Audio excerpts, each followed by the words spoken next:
యెహోవా ఇలాగ సెలవిచ్చుచున్నాడు, మీరు నీతిని న్యాయమును అనుసరించి నడుచుకుందరు. వాస్తవమా కదా?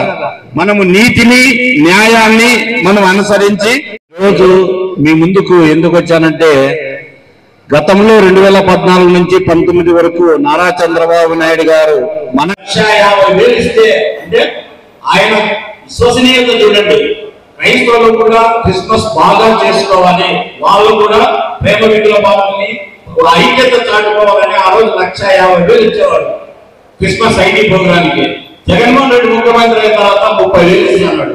30,000 ఏం సరిపోతుందని సూటిగా అంటున్నాను జగన్మోహన్ రెడ్డిని. ఇలా చెప్పుకుంటూ పోతే మన క్రిస్మస్ కానుక ప్రతి క్రిస్మస్ గిఫ్ట్ ఇచ్చేవాడు నారా చంద్రబాబు నాయుడు. అది క్యాన్సల్ చేశాడు. నేను అదే అడుగుతున్నా అందరినీ. మన గుంటూరులో చూసుకుంటే 2 ఎకరాలలో 15 కోట్లతో మనకు క్రిస్టియన్ భవన్ ఆ రోజు నిర్మిస్తే 80% అయింది. కేవలం 20% చేయాల. మన మీద అభిమానం ఉంటే 50% చేసింటే గుంటూరు విజయవాడలో ఏదైనా పెళ్లి చేసుకోవాలన్నా, ఏదైనా పాస్టర్స్ మీటింగ్ పెట్టుకోవాలన్నా కూడా అక్కడ మనం చేసుకునే వాళ్ళం కదా. ఒక ఏదైనా చిన్నది హాల్ తీసుకోవాలన్నా కూడా వేలు కట్టాలి మనం. అందుకే ఆ రోజు నారా చంద్రబాబు నాయుడు 2 ఎకరాలలో నడిగొట్టున కట్టిస్తే అది మూలకు పడిపోయింది, శిథిలావస్థలు చెప్తుంది. అంటే మంచి చేస్తే వాడు చెడు కూడా అసలు అంత అధ్వానంగా చేస్తున్నాడు. దయచేసి ప్రతి ఒక్కరికి నేను రిక్వెస్ట్ చేసేది, మంచిని గ్రహించండి. అందుకే బైబిల్లో నేను ఎందుకు చదివానంటే, నీతిని న్యాయమును మీరు అనుసరించి నడుచుకునండి అని బైబిల్లో ఉంది. కాబట్టి నీతి ఏదో న్యాయం ఏదో మీరు అనుసరించండి. ఇంకా చంద్రబాబు నాయుడు గారు ఆ రోజు ఈ రోజు ఏమన్నా ఒక్కరికన్నా అందిందా? ఒక్కరికన్నా ఆ రోజు దాదాపుగా 250 మంది జంటలకు నారా చంద్రబాబు నాయుడు 50,000 ఇస్తే ఈరోజు ఈ ఒక 15 లిస్టు పెట్టినాడు. ఇన్ని ఉంటేనే 10th క్లాస్ చదివితేనే మనకు ఏమీ లేదు. ఆ రోజు నారా చంద్రబాబు నాయుడు ఒక్క రేషన్ కార్డు ఉంటే చాలు 50,000 మన అకౌంట్లో పడేది. మీకు తెలుసు ఇక్కడ పాస్టర్స్ గౌరవేతనం అన్నారు. ఎంతమందికి వస్తారని చెప్పండి. రాష్ట్రంలో 95,000 మంది ఉంటే కేవలం 8,500 మందికి మాత్రమే ఇస్తున్నాడు. అంటే మీరు పోతే ఎవరన్నా మీరు ఏదైనా ప్రేయర్ చేయాలన్నా కూడా మీకేమయ్యా 5,000 వస్తుంది ప్రతి నెల జగన్మోహన్ రెడ్డి ఇస్తానని. మీలో ఎంతమందికి రాలేదు? దీంట్లో 90% రాలేదు ఈడున్న వాళ్ళ పాస్టర్ వల్ల. ఇవన్నీ గమనించండి. మరి ఇక్కడున్న పాస్టర్స్ కి నియోజకవర్గానికి ₹1,00,00,000 ఇస్తానని ఇంతవరకు ₹1 కూడా ఇవ్వలేదు. దయచేసి నేను ఒక్కటే కోరుకునేది, మీరు మంచి ఏదో చెడు ఏదో గ్రహించండి. చేసిన వారిని మనం ఇప్పుడు నారా చంద్రబాబు నాయుడు గారిని కానీ, వరదరాజు రెడ్డి గారిని కానీ, భూమేశన్ అని మనం ఎమ్మెల్యేగా ఎంపీగా చేసుకుంటే దీనికి 3 సంక్షేమ పథకాలు తెచ్చుకుంటాము. మళ్ళా మనం జగన్మోహన్ రెడ్డి తెచ్చుకున్నామంటే ఉండే కూడా పోతాయని నేను ఈ సభాముఖంగా చెప్తున్నాను. భూమేశన్నకు ఎమ్మెల్యేగా వరదరాజు రెడ్డి అని ఈ పవిత్రమైన ఓటును మీరే కాదు మీ సంఘాలలో చెప్పాలి. మీ సంఘాలలో చెప్తే అప్పుడు మనకు వీళ్ళను బలపరిచినామంటే రేపొద్దున మనకు సంక్షేమ పథకాలు నారా చంద్రబాబు నాయుడు గారు ఇస్తారు. గుర్తుపెట్టుకోండి దయచేసి. మనం నారా చంద్రబాబు నాయుడు ముఖ్యమంత్రి అయితే ఈ 11 కాదు ఇంకా 10 ఇస్తాడు. ఎందుకంటే ఆయన చేసేకి వచ్చినాడు, రద్దు చేసేకి రాలేదు. ప్రతి ఒక్కరు ఈ అవకాశం ఇచ్చిన కూడా విదేశీ విద్య మన క్రైస్తవ పిల్లలకు ఇవ్వలేదు. మిమ్మల్ని అదే నేను రిక్వెస్ట్ చేస్తుండేది, ఇచ్చిన వారిని మనం గెలవద్దాం. మంచి చేసే వాళ్ళకు మంచి చేద్దాం. మనల్ని మర్చిపోయినారు జగన్మోహన్ రెడ్డి. మనమంతా వేసాం కదా ఓట్ల జగన్మోహన్ రెడ్డి మావాడు అని వేసారా లేదా? చేతులు ఎత్తండి, వేసారా లేదా? వేసాం కదా. ఈరోజు ఏం చేసినాడు? మనల్ని దూరం పెట్టేసినాడు. అంటే చంద్రబాబు నాయుడు హిందూ అయినా కూడా ఆ రోజు అన్ని సంక్షేమ పథకాలు ఇస్తే మావాడని మనం భుజాలు ఎగేసుకొని ఎన్ని చేసినాం. ఏదో చేస్తాడు మన క్రైస్తవులు ఒరిగి పెడతాడని 11 సంక్షేమ పథకాలు, అన్ని సంక్షేమ పథకాలు కూడా రద్దు చేసి మీ గుర్తున్న రోజు చెప్పుకోవాలన్నట్టు ఈ రోజు జగన్మోహన్ రెడ్డి ఉన్నాడు. అలాగే ఉంటే జెరూసలేం యాత్ర, జెరూసలేం మాకు 70,000 ఉండేది. 70,000 ఉంటే 40,000 సబ్సిడీ ఇచ్చేవాడు చంద్రబాబు నాయుడు. దాదాపుగా 2,500 మందిని పంపించిన ఘనత నారా చంద్రబాబు నాయుడు గారికి. ఈ రోజు వరకు జగన్మోహన్ రెడ్డి క్రైస్తవుడని నేను ప్రతిరోజు బైబిల్ పట్టుకొని ప్రార్థన చేస్తానంటాడు కానీ ఒక్కరినన్నా పంపించారా? మా పుణ్యక్షేత్రం కదా జెరూసలేము, దానికన్నా ఒక్కరినన్నా పంపించాడా? ఇమ్రారెడ్డి వచ్చింది. ఈరోజు ఇమ్రారెడ్డి వచ్చి ప్రతి జిల్లాలలో ప్రాసెస్ మీటింగ్ పెడుతూ జగన్మోహన్ రెడ్డి మంచివాడు, జగన్మోహన్ రెడ్డి ప్రార్థన చేసి ఇది కాదు కావాల్సింది క్రైస్తవులకు ఏదైనా సహాయం చేశాడా అది కావాలా? కానీ ఈ రోజు వచ్చాక ఎలక్షన్లు ఒక నెల ఉందనంగా వచ్చి చర్చి నిర్మాణం చేస్తామంటే నెలలో చేస్తున్న వాళ్ళు ఒక్క ఈ 4 సంవత్సరాల 10 నెలలు అయిన తర్వాత ఒక్క చర్చి కూడా కట్టలైంది వరకు.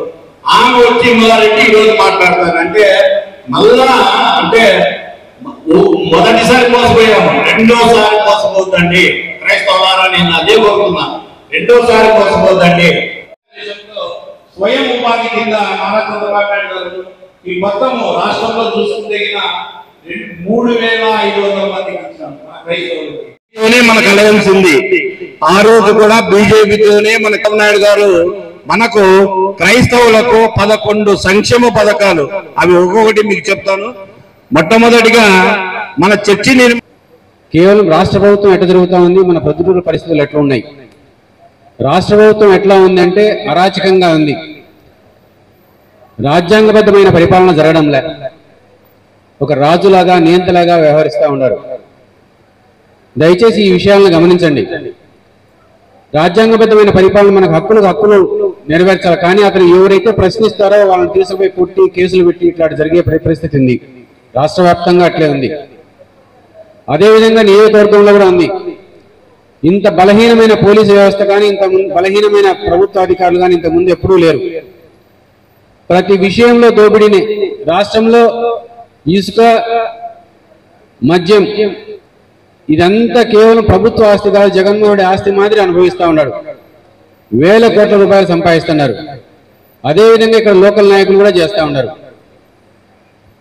ఈ విషయాలు గమనించి ఎట్లాంటి నాయకులు మీకు కావాలని కోరుకుంటారో, ఏ విధమైన నాయకులు వస్తే మనం గౌరవప్రదంగా బతకగలుగుతాము అని ఆలోచించి మీరు నిర్ణయం చేయాల్సిందిగా కోరుతూ సెలవు తీసుకున్నా. జై హింద్. ఈరోజు దైవ సేవకులు వాళ్ళ సమస్యలు, వాళ్ళతో ఆత్మీయ సమావేశం ఏర్పాటు చేసుకొని భవిష్యత్తులో ఏ విధంగా తెలుగుదేశం పార్టీ అండగా ఉండాలి, గతంలో ఏ విధంగా చంద్రబాబు నాయుడు గారు ముఖ్యమంత్రిగా ఉండగా ఏ విధంగా ఆయన మీ అందరికి అండగా ఏ విధంగా ప్రోత్సాహాలు ఇస్తూ ప్రభుత్వం తరఫున ఎంకరేజ్ చేశారు, ఎన్ని విషయాలు పెద్దలందరూ తెలియజేశారు. ఈరోజు దైవ సేవకులు, ప్రజా సేవకులు మీరందరూ దైవ సేవకులుగా ఉండడం, మేము సేవకుడే నాయకుడిగా మేము కూడా ఈరోజు మీ అందరి ముందరికి రావడం జరిగింది. సేవ అనేది ఖచ్చితంగా అందరికీ అవసరమే. ప్రతి ఒక్కరూ సేవ చేసి ప్రతి ఒక్కరి ప్రజాబలాన్ని మనం అందరం పెట్టుకొని ముందుకు పోవాలి. కానీ ఈరోజు మంచి చెడు ఆలోచన చేయాలా, అది దైవ సేవకులకు అందరికీ తెలుసు. ఏ విధంగా మంచి అనేది పెంచి మనం అందరికీ 10 మందికి చెప్పాలి. ఈరోజు అదేవిధంగా చంద్రబాబు నాయుడు గారు చేసిన మంచిని కూడా మీరందరూ 10 మందికి చెప్పి మళ్ళా మనం విజయనున్న నాయకుడిని చంద్రబాబు నాయుడు గారిని ముఖ్యమంత్రి చేసుకోవాలి. ముఖ్యమంత్రి చేసుకోవాలంటే పెద్దలు నంద్యాల వజ్రారెడ్డి గారిని, అట్లనే తెలుగుదేశం పార్టీ అభ్యర్థిగా నేను పోటీ చేస్తున్నాను. నన్ను మీరు అందరూ మంచి మెజారిటీ ఇచ్చి మంచి అవకాశం ఇవ్వాలని కూడా మరొకసారి చెప్పని అడుగుతున్నాను. ప్రశ్నించే గుంపును అనగలుగుతున్నారు. ఎవరైనా ప్రశ్నిస్తే అక్రమ కేసులు పెట్టడం, వాళ్ళ మీద దౌర్జన్యాలు చేయడం, ఈ విధంగా ఈ పాలన సాగుతుంది. కాబట్టి మనకు శాంతియుతంగా ప్రజలందరూ ఒకటే, ప్రజలందరికీ సేవ చేయాలా అనే నాయకుడు చంద్రబాబు నాయుడు గారు. కాబట్టి మళ్ళా మన రాష్ట్రంలో శాంతియుత వాతావరణం లేదా అభివృద్ధి పదం, సంక్షేమ పథకాలు ప్రతి ఒక్కరికి అందాలంటే చంద్రబాబు నాయుడు గారు ముఖ్యమంత్రి అయితేనే మనకు మన ఆంధ్రప్రదేశ్ అభివృద్ధి, మన అభివృద్ధి రాష్ట్రంలో పేద మధ్యతరగతి కుటుంబాల అభివృద్ధి చెందుతుందని మరొకసారి మీ అందరికీ తెలియజేస్తున్నాను. ఈ ఎన్నికల్లో ఇక్కడ తెలుగుదేశం పార్టీ అభ్యర్థిగా నన్ను చంద్రబాబు నియమించినారు. అదేవిధంగా భూపేష్ రెడ్డి గారిని కూడా పార్లమెంటుకు అభ్యర్థిగా నిర్ణయించారు. ఈ ఎన్నికల్లో మీ అందరి అభిమానం చూడగలను ఆలోచనలో నా వ్యక్తిలో నాకు అత్యంత సన్నిహితుడైన ఊరిరెడ్డి గారు వీళ్ళందరూ కలిసి సమావేశం ఏర్పాటు చేసి బాగుండాలని ఈరోజు అందరినీ కలుసుకోవడానికి స్ఫూర్తిగా మీకు వందనాలు చేయిస్తూ మరి 13వ తారీఖున జరిగే ఎన్నికల్లో పెద్దలు సామ్రాజ్ గారు ఆయన చెప్పారు, మీరు ఎన్నికల్లో ఎవరి ద్వారా మనకు మేలు జరుగుతుంది, వైఎస్ఆర్సీపీ ముఖ్యమంత్రి జగన్మోహన్ రెడ్డి గారి అయితే మేలు జరుగుతుందా, తెలుగుదేశం పార్టీకి జాతీయ అధ్యక్షుడు చంద్రబాబు నాయుడు గారి అయితే మేలు జరుగుతుంది అనేది ఆలోచించి ఈ ఓటు మన జీవితాలను తీర్చిదిద్దే, మన పిల్లల భవిష్యత్తును తీర్చిదిద్దే ఎన్నికలు. ఏదో ఎన్నికలు వస్తున్నాయని ఆశామాష చేసుకోకుండా ప్రతి ఒక్కరూ బాధ్యతగా ఆలోచించి ఓటును వేసిన దానివల్ల ఈ రాష్ట్రము వాళ్ళు ముందుకు తీసుకుపోయగలిగే వ్యక్తి ఎవరు అనేది మేము ఆలోచిస్తాం. 14 సంవత్సరాలు చంద్రబాబు నాయుడు గారు ముఖ్యమంత్రిగా ఉన్న సమయంలో సమైక్య ఆంధ్రప్రదేశ్ హైదరాబాద్ విపరీతంగా అభివృద్ధి చెందింది. మళ్ళా 2014 నుంచి 19 వరకు చంద్రబాబు నాయుడు గారు ముఖ్యమంత్రి ఉండేటప్పుడు ఒక రాజధాని నిర్మాణంలో కొంతవరకు జరిగి ఆగిపోయింది. నేనేమంటారు, చంద్రబాబు నాయుడు గారు రాజధానిని అమరావతిలో నిర్మాణం చేసి దాదాపు 50%, 60% పూర్తయిన తర్వాత ఆ రాజధాని నిర్మించేసాం. జగన్మోహన్ రెడ్డి గారు వచ్చిన వెంటనే రాజధాని నిర్మాణాన్ని ఆపేశారు. మరి అన్ని ప్రాంతాలలో మన ప్రభుత్వంలో ముస్లింలకు సంబంధించిన హౌసెస్ నిర్మాణం చేస్తే అది పూర్తి కంప్లీట్ అయిపోయి దానిని నిలిపేశారు. ఈ మాదిరిగా జగన్మోహన్ రెడ్డి గారు గతంలో ప్రభుత్వాలు ఏదైతే పనులు చేసి అభివృద్ధి కార్యక్రమాలు కానీ ఏం చేసినప్పటికీ కూడా అవన్నీ నిలబెట్టేశారు. ఒకటి అమరావతిలో ప్రజావేదిక ఉంటే అది చంద్రబాబు నాయుడు దక్కించినప్పుడు దాంట్లో మీటింగ్లు జరుగుతున్నాయని దాన్ని కూడా ప్రకటించారు.